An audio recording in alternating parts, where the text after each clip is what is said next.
Thirdly, the film shows how people deal with things happens in the company. In the film, Mike and Sully had opposite attitudes towards Boo.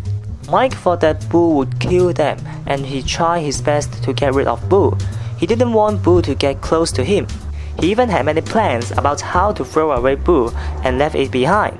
Okay, look, I think I have a plan here. Using mainly spoons, we dig a tunnel under the city and release it into the wild. He wanted to leave Boo in the door as soon as possible, no matter where she went. Therefore, he just wanted to pretend nothing happens.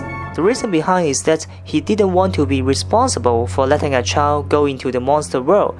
He was afraid of being guilty, so he just didn't want to intervene too much in this issue. Now put that thing back where it came from, or so help me! Moreover, he cared about his girlfriend and his working career much more than the children. To sum up, he just didn't want anything to interrupt his working performance. In contrast, Sully wanted to keep Boo safe and bring her back to human world through the original door. When he knew that Randall was using Boo to produce energy in the scaring machine, he wanted to stop Randall and didn't want him to hurt Boo.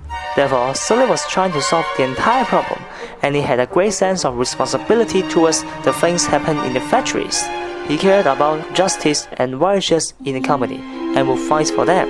On the other hand, Mike just wanted to survive in the factory in a safe way. He didn't want to be in charge of some big problems happens in the monster world. He thought that someone greater than him could solve that, and he just wanted to have a great achievement in the company and have a good relationship with Celia. Nevertheless, it made him always leave it behind, and the problem cannot be solved at all. Wait a minute, the sun is coming up. This is perfect. She's gone. Hey, where are you going? Sully, please, don't blow us, not when we're so close to breaking the record. Come on, somebody else will find the kid. It'll be their problem, not ours. She's out of our hair. It also happens when he didn't remember to finish the report, since he actually didn't care about those stuff. Consequently, different working attitudes lead to different working performance. For Mike, he always forgot to do the report and even needed Sully to help him. His working efficiency was quite low in this case. He just wanted to do the things he liked, for instance, breaking a scaring record, and he didn't care about the future of the company when Boo appears. He even tried to escape from Monsters Inc. in order to shrink his duties. We gotta get out of here now! We can start a whole new life somewhere far away! Goodbye, Monsters Inc.! Goodbye, Mr. Waternoose! He just thought that no news was good news, and he always followed the publicity. For Sully, he really cared about the development of the company. He knew that the energy crisis was getting serious. Therefore, he worked harder and produced more energy. Although he was always the top scarer, he actually didn't care about who was the best one. He just wanted to dedicate himself to the company and build friendship with other monsters in the factory, even with Randall. Hey, may the best monster win. When he knew the conspiracy of Randall, he wanted to stop him and protect Boo. He thought that the company shouldn't kidnap children to produce electricity. Therefore, he dared to face troubles happened to him. He wanted to tackle it, but not giving it up. In addition, when he found something seemed to be concealing from him, he would find out the truth without any hesitation. The really commendable thing was that he valued morality very much, and he wouldn't do anything that beyond the critical line. Sully's life attitude brought the last message of the film, the humanity of a monster.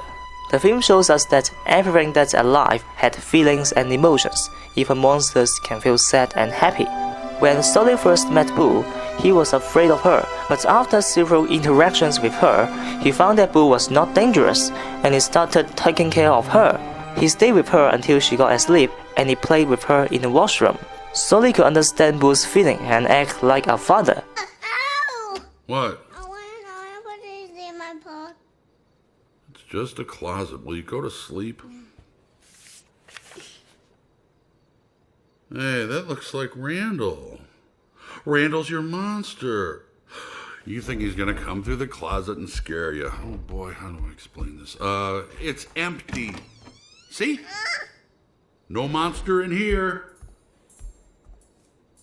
The whole thing was weird, since no monsters could be able to touch a kid or talk to a child. They all kept a great distance to human. The factory was even protected by the CDA in case of accidents with children.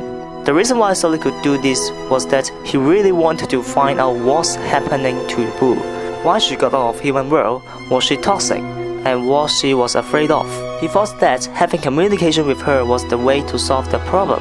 He planned to help her get back home and be safe. Their relationship showed the beautiful side of humanity. Although they came from different worlds, they could get along harmoniously. This fulfilled the original idea of this film. It was that a man who loves his job and also children, because they are so adorable and make you want to find something fun with them. It's a very natural process of human being as well as Sully in the film. And this attitude raises a bigger question in the film. Is scaring children the best way to get energy for the monster world? The film foreshadows this question in a few times. When Boo lived in Sully's house, all the electric devices had great power, and the remaining power could even light up all the apartments on the streets. At the climax, all the doors in the factory were powered by Boo's one single laugh. It justified that laugh could produce much more energy than scream. In addition, when Sully was demonstrating at the scaring simulator, Boo cries out and was fear of Sully. Although he continuously convinced Boo that he would not hurt her, Boo already thought that he was a scary monster. When Sully looked at the image captured in the camera, all the faces were terrifying and horrible to Boo. He finally realized that scaring people would make them feel bad.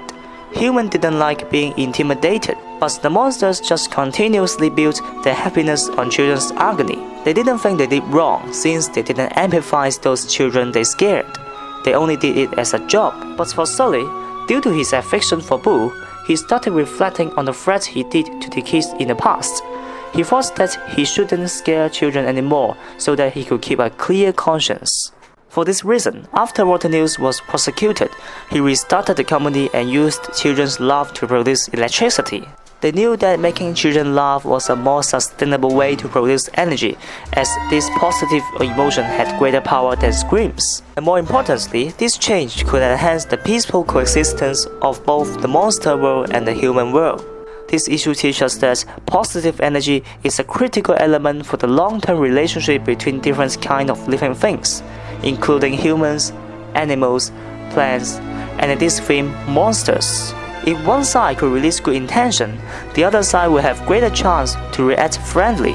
To sum up, Sully's action just reversed the situation that humans and monsters were afraid of each other, and produced a more beautiful connection with human beings. At this point, they certainly achieved the second part of the slogan of Monsters Inc. at the beginning, which was "We Care." It was not only for the monster world, but also the relationship with human child. Even when Boo's doors were crushed, Sully and Mike never forgot those times with Boo. And at last, they even repaired the door and opened it. Sully's smile was the most compelling evidence of the existence of humanity in a monster's heart. To conclude, although some plots in the film didn't make sense, the story itself was amazing and touching. Thanks for watching.